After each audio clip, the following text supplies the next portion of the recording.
आज की इस प्रेस वार्ता में यहाँ उपस्थित मीडिया के सभी साथियों का हार्दिक स्वागत।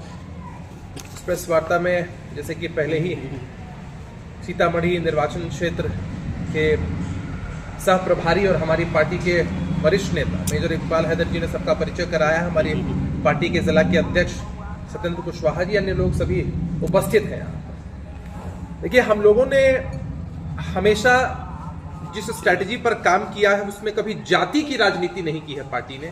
हमारे नेता ने हमेशा जमात की राजनीति की है और ढिंढोरा नहीं पीटा है। किसी खास समाज के ठेकेदार होने का दंभ नहीं भरा है, ढोंग नहीं किया है, सबको मौका दिया है, सबको आगे बढ़ाया है।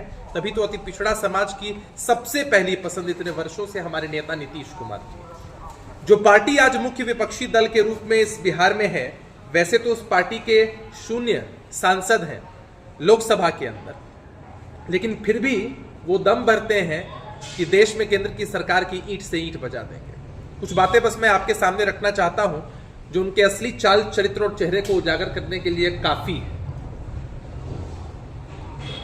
तेजस्वी यादव जी अलग अलग तरह की बातें हमारे नेता के विषय में बता रहे हैं।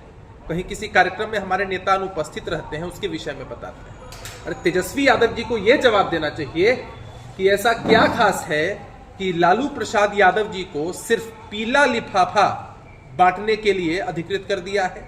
लालू जी अगर अपने घर से बाहर भी निकले हैं तो सिर्फ रोहिणी आचार्य जी के प्रचार में निकले हैं। इसका सीधा मतलब है, आप सबको याद होगा, बीते विधानसभा के चुनाव में सभी पोस्टर्स होर्डिंग से तेजस्वी यादव जी ने लालू जी और राबड़ी जी की तस्वीर हटा दी थी। मतलब साफ है, लालू राज राबड़ी राज की माफी वो मांगते नजर आते थे सार्वजनिक मंचों से। जंगल राज के उस दौर से बिहार निकल गया और तेजस्वी यादव जी भी उस आडंबर से निकलना चाहते थे। इसीलिए लालू प्रसाद यादव जी को रेस्ट्रिक्ट कर दिया है चुनाव प्रचार को लेकर। तो जिस पार्टी को अपने राष्ट्रीय अध्यक्ष के चेहरे पर भरोसा नहीं, जिन पुत्र को अपने पिता की राजनीतिक विरासत पर भरोसा नहीं है, उन पर बिहार प्रदेश की जनता क्या भरोसा करे।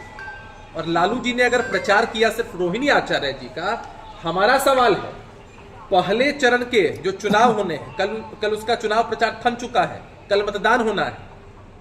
क्या कुमार सरजीत जो गया से उनके प्रत्याशी हैं, दलित समाज से आते हैं, वो उनके लिए इंपॉर्टेंट नहीं थे? क्या जमुई की सीट रिजर्व सीट है, दलित समाज के लोग लड़ रहे हैं, वो इंपॉर्टेंट नहीं है? श्रवण कुशवाहा लड़ रहे हैं औरंगाबाद में, पिछड़ा की सीट है, नवादा में पिछड़ा की सीट है, औरंगाबाद में लड़ रहे हैं, पिछड़ा की सीट है, वहां जाना जरूरी नहीं है। तो लालू प्रसाद यादव जी की ये स्ट्रैटेजी, राष्ट्रीय जनता दल की ये स्ट्रैटेजी खुद में बताने के लिए काफी है कि उनकी पार्टी के अंदर भी अगर परिवार के लोग लड़ेंगे तो जोर से दमखम से लड़ा जाएगा। लालू जी लेकिन किसी अन्य के प्रचार में नहीं जाएंगे। एक जबरदस्त विरोधाभास उनके यहां अपने ही है। और दूसरा, राष्ट्रीय जनता दल प्रत्याशी तय करते वक्त कागज का भारीपन चेक करती है। जो कागज होता है ना, कि जिसके पास जितना ज्यादा कागज है, जितना महत्वपूर्ण कागज है और जितने बड़े डिनोमिनेशन का कागज है, उसको उतनी तवज्जो दी जाती है। हम यहां बैठे हैं इस प्रेस वार्ता में, इस जिला में जो विधानसभा क्षेत्र आते हैं, जहां हमारे सारे प्रभारी, सारी पार्टियां, सभी गठबंधन के लोग लगे हुए हैं। 2 कॉन्स्टिट्यूएंसीज हैं, सीतामढ़ी और शिवहर। भांति भांति प्रकार की बातें की जा रही हैं, मजबूती के साथ, एकजुटता के साथ चुनाव लड़ा जा रहा है। और हम पूर्णतः आश्वस्त हैं कि यहाँ की जनता का आशीर्वाद पहले भी एनडीए गठबंधन को जबरदस्त तरीके से मिला है। दोनों ही सीटों पर जिस तरह से लगातार हमारे अध्यक्ष हैं, हमारे प्रभारी हैं, हमारे पार्टी के संगठन और गठबंधन के लोग काम कर रहे हैं, निश्चित रूप से एक बड़े मार्जिन से, जिस तरह से मोदी जी ने नारा दिया है देश में 4,00,400 पार का, ठीक उसी तरह से हम लोग इन 2 संसदीय क्षेत्रों में 4 लाख मतों के अधिक के अंतर से जीतेंगे। और सीतामढ़ी की धरती जहां हम बैठे हैं, उसका विकास और अग्रतर तरीके से होगा। जिस तरह से आदरणीय रामलला का मंदिर बना है अयोध्या में, ठीक उसी तरह से माता सीता का भी एक बड़ा मंदिर बनेगा। ये प्रत्याशी हमारे लगातार इस बात को कह रहे हैं। अब पुराना धाम के जीर्णोद्धार के लिए बिहार की सरकार ने पहले ही इतना बड़ा फंड दिया है, आगे भी फंड मिलेगा।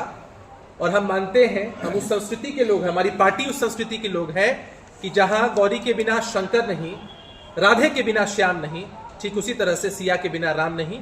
और इसी संस्कृति से हम आगे बढ़ेंगे और यहाँ के मतदाता मालिकों का जबरदस्त हमें आशीर्वाद, स्नेह मिलेगा। और भारी मतों के अंतर से 40 पे 40 सीटें पूरे बिहार